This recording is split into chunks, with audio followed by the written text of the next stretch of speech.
Shalom,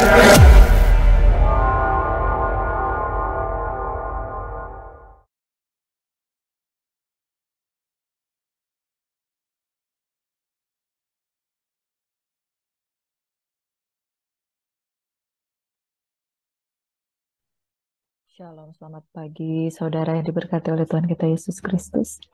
Apa kabar hari ini? Saya percaya luar biasa di dalam Tuhan. Mari kita mau sembah Tuhan. Kita mau siapkan hati kita untuk mendengarkan sabda firman Tuhan. Kita sembah Tuhan. Haleluya, haleluya, haleluya.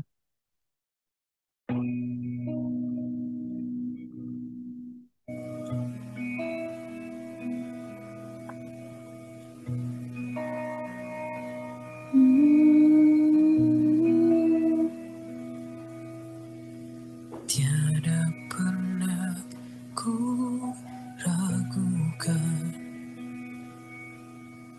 kasih setiamu, ya Tuhan. Haleluya. Setiap waktu Haleluya. dalam hidupku, Oh Tuhan, Kau tinggalkan. Kau tak pernah tinggalkan. Meski Ku ragukan kasih setiamu, ya Tuhan. Setiap waktu dalam hidupku, tak pernah Kau tinggalkan.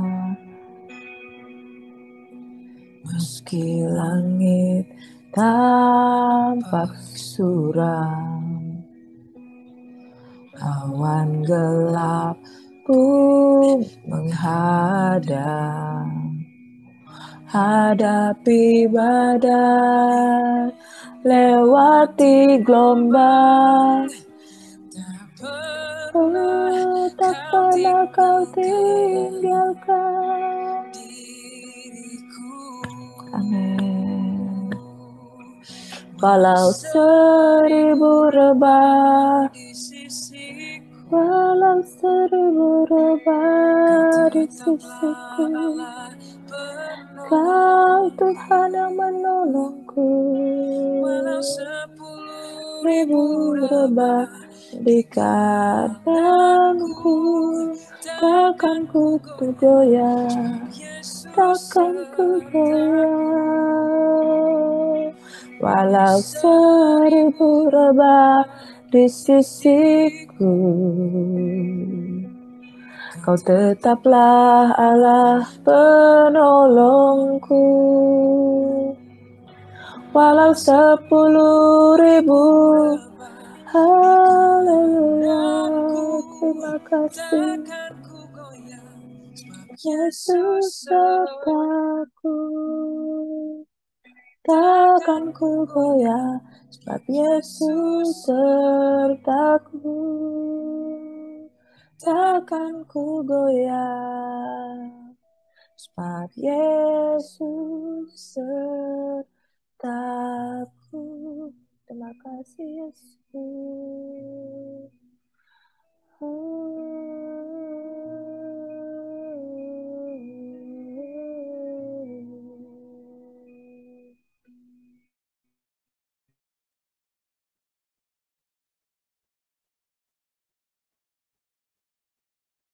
Terima kasih Tuhan, terima kasih Bapa. Bapa, kami menyerahkan pagi hari ini ke dalam tangan-Mu. Kami mau membaca dan merenungkan firman Tuhan. Dalam nama Yesus, Engkau berikan kami hati yang takut akan Tuhan, telinga seorang murid, untuk kami menyesatkan diri kami kepada firman Tuhan. Di dalam nama Yesus Tuhan, kami berdoa dan mengucap syukur. Haleluya, haleluya, puji Tuhan. Amin.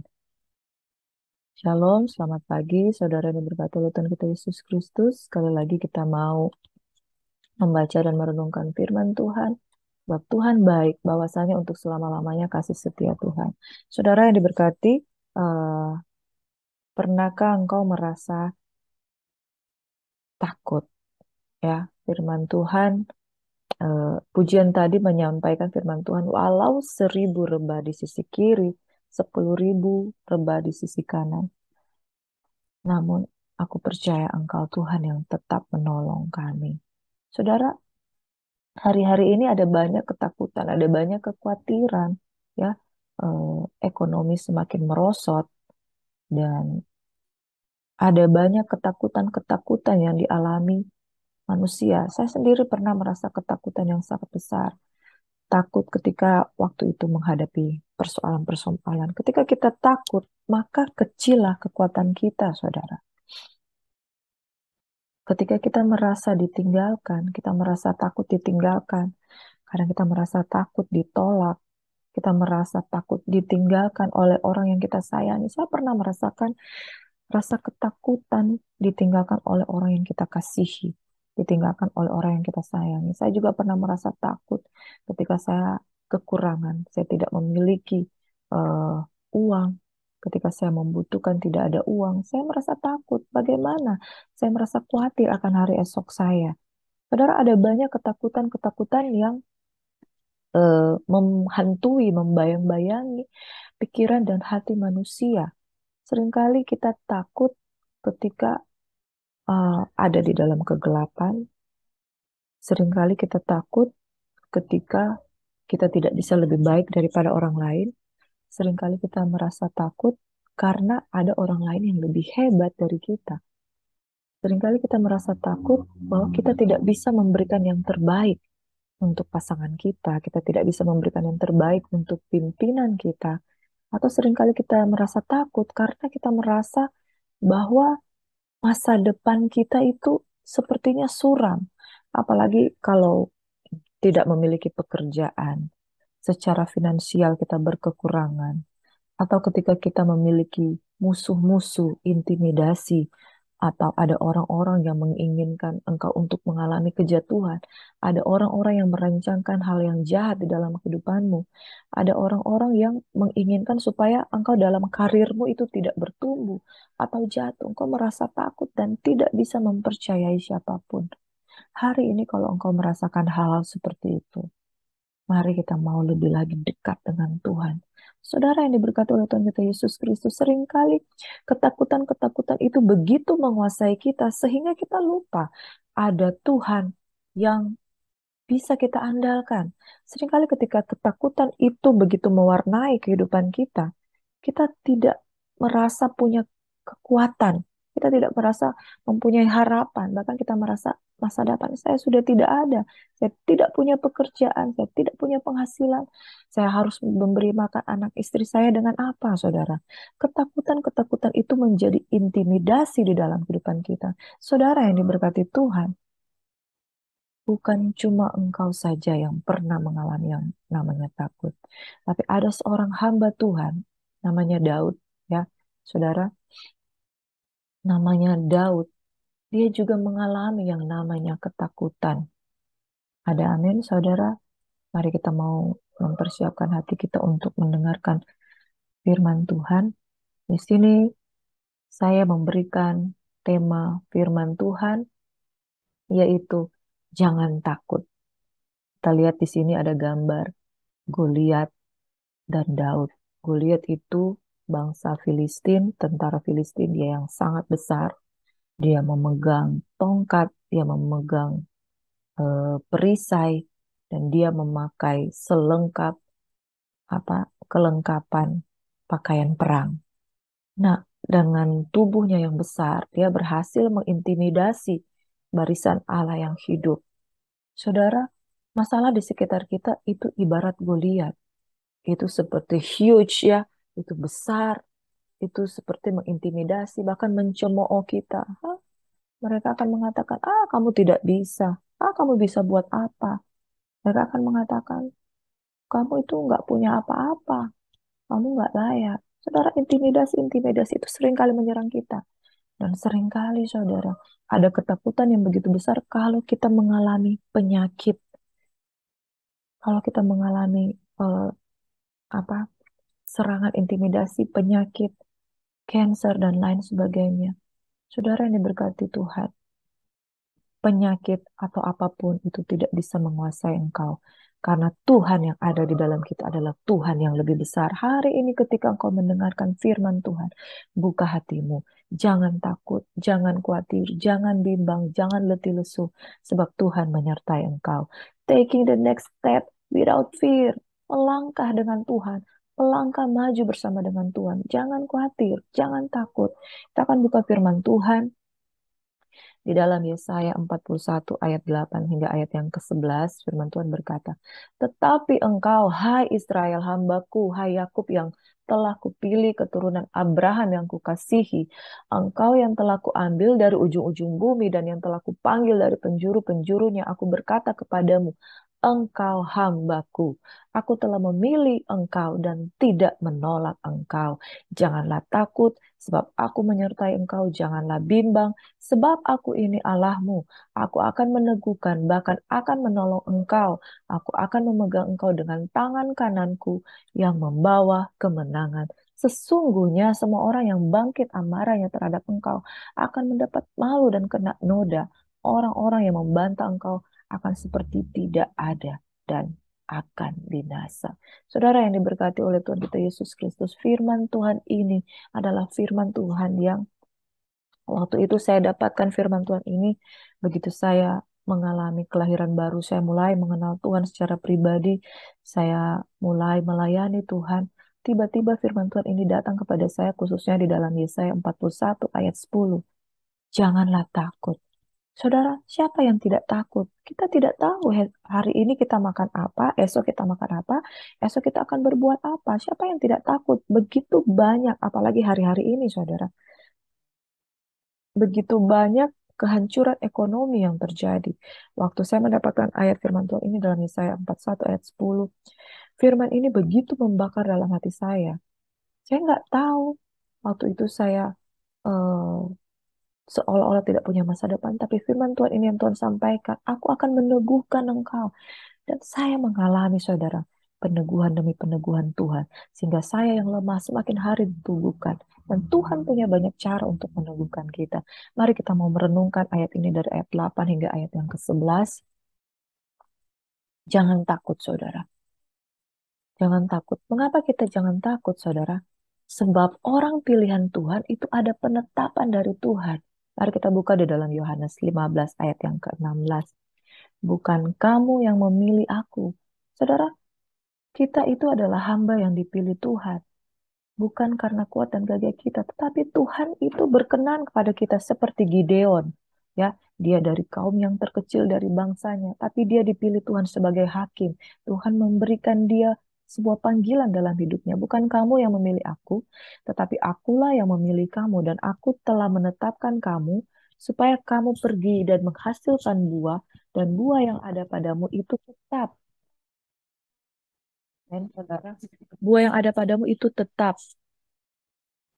supaya apa yang kamu minta kepada Bapa dalam namaku diberikannya kepadamu. Ya, Tuhan yang memanggil, Tuhan yang memilih, Tuhan yang menetapkan, Tuhan yang mengutus engkau pergi dan menghasilkan buah dan dikatakannya buahmu itu tetap. Ya, saudara, bukan kuat dan gagah kita kalau engkau dan saya menjadi hamba Tuhan. Bukan kuat dan gagah kita kalau engkau dipilih oleh Tuhan. Karena Tuhan sendiri yang pilih. Kalau Tuhan yang pilih, dia bertanggung jawab. Kalau Tuhan yang pilih, Tuhan menetapkan. Seperti engkau mendapatkan SK. Priscilla, aku telah memilih engkau. Ini SK, ada penetapan, ada penentuan daripada Tuhan. Kalau Tuhan mengutus, mana ada seorang pimpinan mengutus bawahannya untuk diutus ke suatu tempat dan tidak diperlengkapi. Tuhan pasti akan memperlengkapi. Dia akan memperlengkapi baik secara kekuatan, mental, spiritual, bahkan material, finansial, dan sebagainya. Tuhan kita sanggup. Tuhan sanggup. Yesus sanggup. Amin. Kita renungkan firman Tuhan kembali dari Yesaya 41. Di dalam ayat yang ke-10a, janganlah takut, sebab aku menyertai engkau. Janganlah bimbang, sebab aku ini Allahmu. Ada janji penyertaan Tuhan. Kalau Tuhan mengutus engkau untuk menjadi hambanya. Mungkin engkau seorang hamba Tuhan yang diutus ke ladang penginjilan. Ada penyertaan Tuhan. Tidak mungkin Tuhan menyuruh bawahannya, lalu dia tidak memperlengkapinya. Bahkan rasul-rasul, dia katakan, pergilah berdua-dua, hanya bawa 2 helai pakaian. Dan selanjutnya, penyertaan Tuhan, pemeliharaan Tuhan itu akan tersedia bagimu. Saudara-saudara, saya tidak pernah melihat orang benar ditinggalkan. Saya tidak pernah melihat orang benar meminta-minta, karena janji penyertaan Tuhan itu ada. Amin. Dan ada satu pujian yang berkata seperti ini. Bila engkau tak besertaku, ku tak mau berjalan. Ku perlu Tuhan, pimpin langkahku. Amin, saudara, bagaikan tiang awan, tiang api, dia akan berdiri di hadapanmu siang dan malam. Siang dia menjadi tiang awan yang melindungi engkau dari panas teriknya kehidupan ini. Dan pada malam hari dia akan menjadi tiang api. Engkau tidak akan kedinginan pada saat segala sesuatu itu terasa meninggalkan engkau hampa, gelap, kosong. Tuhan akan tampil sebagai tiang api di dalam kehidupanmu, membakar kehidupanmu, sehingga engkau tidak akan merasa ditinggalkan dan ketakutan. Yang pertama, saudara, ada janji penyertaan Tuhan. Jangan takut, Tuhan menyertai engkau dan saya. Yang kedua, saudara, ada janji peneguhan Tuhan. Di ayat yang ke-10b, aku akan meneguhkan, bahkan akan menolong engkau. Saudara-saudara tahu apa arti kata meneguhkan? Meneguhkan ini artinya ada penguatan demi penguatan hari demi hari. Amin. Itu sebabnya di dalam Mazmur 84 ayat 4, mereka berjalan makin lama makin kuat hendak menghadap Tuhan di Sion. Kenapa orang-orang yang melayani Tuhan makin lama makin kuat? Karena ada peneguhan Tuhan. Peneguhan Tuhan, pertolongan Tuhan itu ibarat engkau yang sebenarnya daging kita, fisik kita, kemampuan kita itu kita mengalami kelemahan ya. Tubuh kita itu, eh, daging kita, hati kita itu tidak kuat, saudara, tidak kuat, dan kita mengalami yang namanya kekhawatiran, ketakutan. Itu adalah wujud dari kedagingan kita. Tetapi Tuhan datang untuk meneguhkan, ibarat seorang ayah yang memegang anaknya, lalu dipeluknya, dikuatkannya. Ketika kita jatuh, dibangkitkannya kembali. Ketika kita jatuh, diangkatnya kembali. Saudara-saudara pernah mengalami titik terendah di dalam kehidupanmu? Ketika engkau mengalami titik terendah di dalam kehidupanmu, di situ ketika engkau berseru, ya Aba, ya Bapa, Tuhan pasti akan menolong engkau. Di titik yang paling terendah, di situ ada Tuhan. Mengapa, saudara? Sebab janji firman Tuhan, aku tak pernah akan meninggalkan engkau. Aku akan meneguhkan engkau, bahkan akan menolong engkau. Janji peneguhan Tuhan. Tiap hari di dalam hidup saya merasa ketika Tuhan, seringkali saya sudah tidak mampu. Seringkali saya sudah tidak kuat, Tuhan. Diuji kesabaran, diuji hati ini, seringkali ada masalah argumentasi. Seringkali merasa, oh Tuhan, saya mau mundur, saya mau menyerah. Tapi tangan Tuhan itu seolah-olah meneguhkan. Meneguhkan dari engkau yang lemah, diangkat kembali. Meneguhkan daripada engkau yang ragu, tiba-tiba ada pernyataan Tuhan yang membuat kita, Tuhan ada di sana. Saya seringkali melihat hal itu dalam hidup saya. Ketika saya mulai down, tiba-tiba firman Tuhan datang berbisik di dalam hati saya. Sehingga saya berkata kepada diri saya sendiri, Priscilla, kamu harus kuat. Kamu bisa melewati hal ini. Kalau Tuhan sudah menolong engkau di waktu-waktu kemarin, Tuhan sudah menolong engkau untuk masalah yang begitu besar. Mengapa tidak Tuhan akan menolong juga engkau hari ini? Mengapa tidak Tuhan akan menolong engkau pada waktu yang akan datang? Janji peneguhan Tuhan. Selalu setiap saat ketika saya mengalami down, firman Tuhan itu datang dan memberikan kekuatan. Ada janji peneguhan Tuhan. Step by step, hari demi hari. Mungkin tidak sekaligus, tapi firman Tuhan adalah pelita bagi kakiku dan terang bagi jalanku. Dia akan meneguhkan kita. Saudara, di dalam Mazmur 119 ayat 105 berkata, firman Tuhan adalah, firman-Mu pelita bagi kakiku, terang bagi jalanku. Ya, firman Tuhan diibaratkan seperti pelita bagi kaki kita. Kenapa, saudara? Kita tidak bisa meramal hari esok. Kita tidak bisa melihat masa depan. Yang hanya bisa melihat masa depan itu hanya Tuhan. Hanya Tuhan. Jadi firman Tuhan adalah pelita bagi kakiku. Kenapa tidak dikatakan firman Tuhan adalah api unggun bagi kakiku? Firman Tuhan adalah mercusuar bagi kakiku. Tapi firman Tuhan adalah pelita bagiku. Kenapa saudara? Supaya kita bergantung sepenuhnya pada firman Tuhan. Pelita itu hanya bisa menyinari sampai 5 sampai 10 step ke depan. Firman Tuhan adalah pelita bagi kakiku dan firman Tuhan itu selalu datang kepada kita. Ketika kita memiliki firman Tuhan, Tuhan menuntut step by step. Kita tidak bisa melihat hari esok, tetapi kalau kita pegang firman Tuhan 5-10 langkah ke depan, kita akan melihat jalan. Dan setiap hari kalau kita berdoa, kita pegang firman Tuhan, akhirnya Tuhan menerangi jalan kita. Step by step makin diteguhkan Tuhan. Step by step firman Tuhan meneguhkan Tuhan. Itu sebabnya saudara, kita harus berdoa. Kita harus membaca firman Tuhan itu tiap hari. Karena firman Tuhan itu pelita bagi kaki kita. Hari ini kita diteguhkan, besok kita diteguhkan, lusa kita diteguhkan ketika kita mengandalkan firman Tuhan. Firman-Mu pelita bagi kakiku.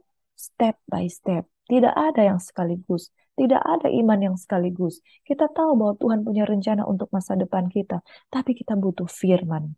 Kita butuh firman itu setiap hari. Karena kalau hari ini engkau baca firman, 10 hari ke depan engkau tidak baca firman, engkau pasti tersesat, engkau pasti merasa lemah, engkau pasti merasa tidak diteguhkan. Peneguhan Tuhan itu datang saat kita pegang janji firman Tuhan. Pegang janji firman Tuhan itu kapan saudara? Bukan hanya satu kali, tapi tiap-tiap hari. Karena pelita bagi kaki kita, Tuhan memberikan kita space 5 sampai 10 eh, 10 step ke depan kita melihat. Lalu kita butuh lagi firman Tuhan, kita butuh lagi firman Tuhan. Itulah peneguhan Tuhan. Tiap-tiap waktu, tiap-tiap saat kita butuh peneguhan firman Tuhan supaya kita dapat melihat pertolongan Tuhan. Aku akan meneguhkan, bahkan akan menolong engkau. Namun satu hal saudara, jangan tinggalkan itu firman Tuhan. Kita butuh hari demi hari, step by step untuk meneguhkan langkah kehidupan kita. Yang ketiga saudara, ada janji kemenangan Tuhan. Di dalam ayat 10c berkata, aku akan memegang engkau dengan tangan kananku yang membawa pada kemenangan. Haleluya. Siapa yang memegang tangan kita saudara? Tuhan Yesus. Dan tangannya ini bukan sekedar pegang kita, memberikan rasa aman, memberikan rasa nyaman, tapi ada janji firman Tuhan untuk digiring, dibawa kepada kemenangan. Tidak ada Tuhan yang seperti Yesus. Dia pegang tangan kita, yang dijanjikan adalah janji kemenangan. Sebetulnya akhir dari kehidupan kita sudah diberikan penetapan daripada Tuhan, kamu pasti akan mengalami kemenangan. Priscilla, kamu pasti akan mengalami kemenangan. Yang jadi masalah, jangan lepaskan tangan Tuhan. Tuhan akan pegang tangan kita. Makanya kita harus balas, kita pegang juga tangan Tuhan. Pegang janji-janjinya. Di dalam 1 Samuel 17 ayat 45, saudara, kita baca firman Tuhan. Tetapi Daud berkata kepada orang Filistin itu, engkau mendatangi aku dengan pedang dan tombak dan lembing, tapi aku mendatangi engkau dengan nama Tuhan semesta alam, Allah segala barisan Israel yang kau tantang itu. Jikalau ada intimidasi, jikalau ada masalah di dalam kehidupanmu, lihat siapa yang menyertai engkau, saudara. Daud berkata kepada orang Filistin itu, engkau mendatangi aku dengan pedang dan tombak dan lembing, tapi aku mendatangi engkau dengan nama Tuhan semesta alam, Allah segala barisan Israel yang kau tantang itu. Lihat di ilustrasi kisah ini, Daud begitu kecil, Goliat begitu besar, tapi ada Tuhan di belakang Daud. Ya, ada Tuhan. Ya, Tuhan semesta alam yang menyertai Daud sehingga dia mendatangi Goliat. Ya, dia tidak lari. Dia tidak lari meninggalkan masalah. Saudara, jangan lari, jangan takut, jangan ketakutan. Lalu engkau meninggalkan masalah. Aku tidak mampu, aku takut.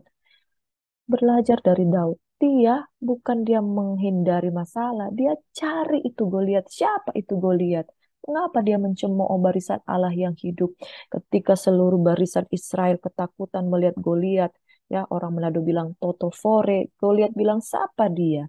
Ya, malah dia tantang. Lalu ketika dia mau menantang, dia mau maju menghadapi Goliat, diberikan kepadanya selengkap kelengkapan senjata Tuhan, ya, perisai dan pedang, bahkan baju sirah. Ketika dia pakai itu, baju suryanya, aduh, terlalu berat bagi saya. Saya tidak bisa berjalan kalau baju sirah ini terlalu berat. Dia lepaskannya, dia ambil batu dan umban dengan pelontar ya saudara. Dia maju. Saudara, bukan soal apa yang kamu pegang, tetapi soal siapa yang menyertai engkau. Kalau cuma mengandalkan baju sirah itu sangat terlindung bagi Daud, tapi dia bilang waktu itu tidak muat bagi dia. Dia lepaskan.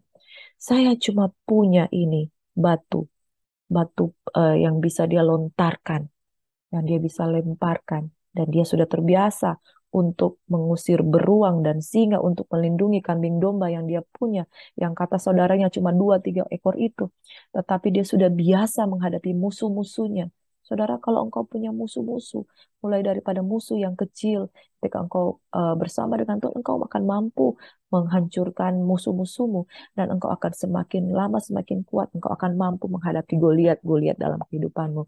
Daud tidak lari ketakutan menghadapi Goliat. Saya dan saudara, jangan takut menghadapi Goliat kehidupanmu.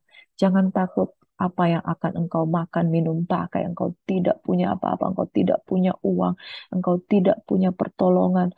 Mungkin engkau mau melesaikan kuliah, tapi engkau mulai terintimidasi. Saya tidak mampu, dosen saya killer, dan lain sebagainya. Mungkin engkau sebagai ibu-ibu rumah tangga, engkau takut suamimu diambil oleh wanita lain, lalu engkau mulai terintimidasi. Berdoa, saudara, hadapi Goliat kehidupanmu.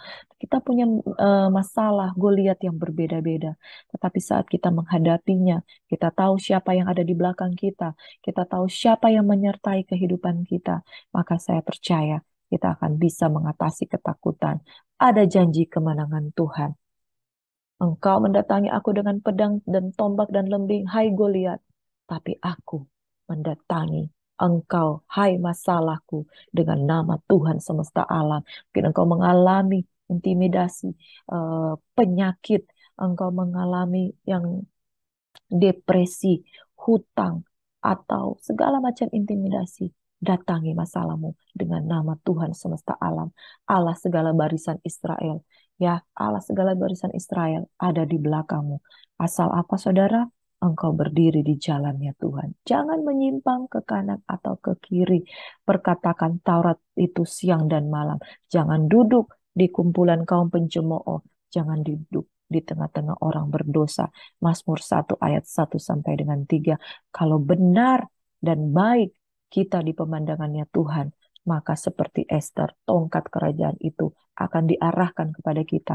Pertolongan Tuhan itu akan nyata di dalam kehidupan kita. Ada amin, saudara yang diberkati oleh Tuhan kita Yesus Kristus. Kita percaya bahwa Goliat-Goliat kehidupan kita itu akan kita hancurkan jika Tuhan ada di pihak kita. Saya percaya saudara yang diberkati Tuhan, pada pagi hari ini, kalau engkau memiliki masalah, engkau memiliki Goliat-Goliat, persoalan pergumulan di hadapanmu, katakan, hai masalah, aku punya Tuhan yang besar. Haleluya. Mari saudara yang diberkati oleh Tuhan kita Yesus Kristus, kita akan berdoa, kita akan menyerahkan kehidupan kita pada pagi hari ini. Masih akan berdoa untuk saudara-saudara yang memiliki pergumulan, persoalan. Mari kita satu di dalam doa. Kami berdoa Tuhan, untuk umatmu yang mendengarkan firman Tuhan. Ada Goliat-Goliat, masalah-masalah yang begitu besar dalam kehidupan mereka. Biarlah mereka boleh berdiri memegang janji Tuhan, janji penyertaan Tuhan, janji peneguhan Tuhan, bahkan janji kemenangan daripada Tuhan. Asalkan kami benar ada di jalan-Mu, ketika kami dengan sungguh-sungguh berada di jalannya Tuhan. Kami percaya Engkau Tuhan yang akan memberikan jalan keluar, Kau yang akan mengatasi Goliat-Goliat di dalam kehidupan kami. Kami akan lebih daripada pemenang. Kami akan berkemenangan. Di dalam nama Tuhan kami, Yesus Kristus, kami berdoa menyerahkan aktivitas dari jemaat umat Tuhan, kekasih Tuhan. Sepanjang hari ini, mereka dikuatkan, mereka diberkati, mereka diteguhkan, berjalan makin lama makin kuat, hendak menghadap Tuhan di Sion. Penyertaan Tuhan sempurna. Di dalam nama Tuhan kami Yesus Kristus, Tuhan sumber berkat di dalam kehidupan kami terlalu percaya penyertaan Tuhan sempurna. Demi nama Yesus kami Kami berdoa dan bersyukur, kami berdoa dan mengalami kekuatan baru. Kami mohon urapan daripadamu. Haleluya. Amin.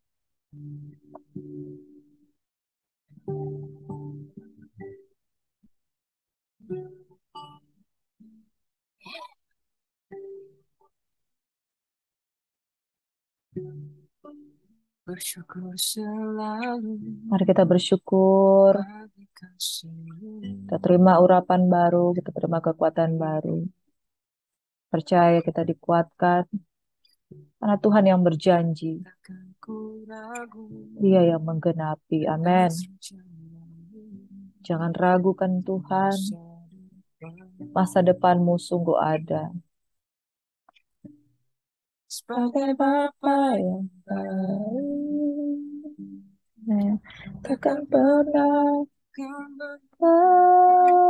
tak pernah sebagai tinggalkan. Bapa yang Kau Bapa yang baik, takkan pernah kau meninggalkan. Kau takkan pernah tinggalkan. Ku kan menari dan bersuka. Mari kita menari dan bersuka.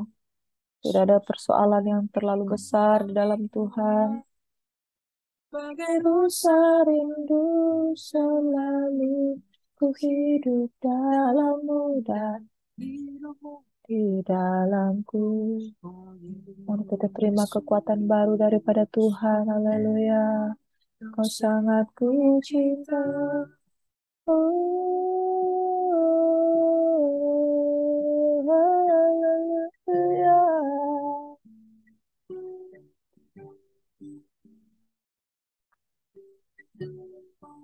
Bersyukur selalu.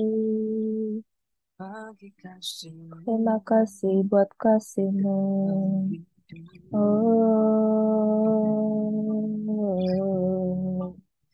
takkan ku ragu atas rencanamu untuk masa depanku. Sebagai Bapa yang baik, takkan pernah kau melupakanku. Sebagai Bapa yang Takkan pernah kau meninggalkanku. Ku kan menari dan bersuka karenamu, oh Yesusku, dan ku kan minum airmu bagai rusa rindu. Selalu ku hidup dalammu dan hidupku di dalammu, oh Yesus, Yesusku. Ku kan menari, ku kan menertawakan persoalanku karena Yesus yang besar. Ada rusa rindu selalu ku hidup dalammu. Haleluya, Yesusku. Kau sangat ku cinta.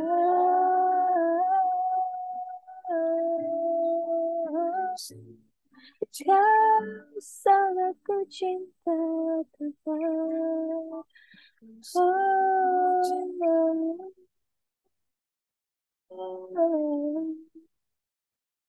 Makasih Bapak, Engkau sungguh baik.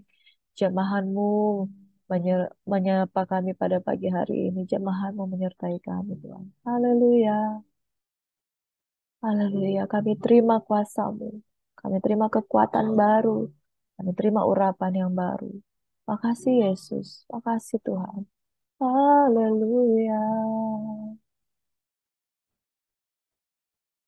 Terima kasih Tuhan, terima kasih kami merasa disegarkan, kami merasa dikuatkan oleh karena penyertaan Tuhan di pagi-pagi hari.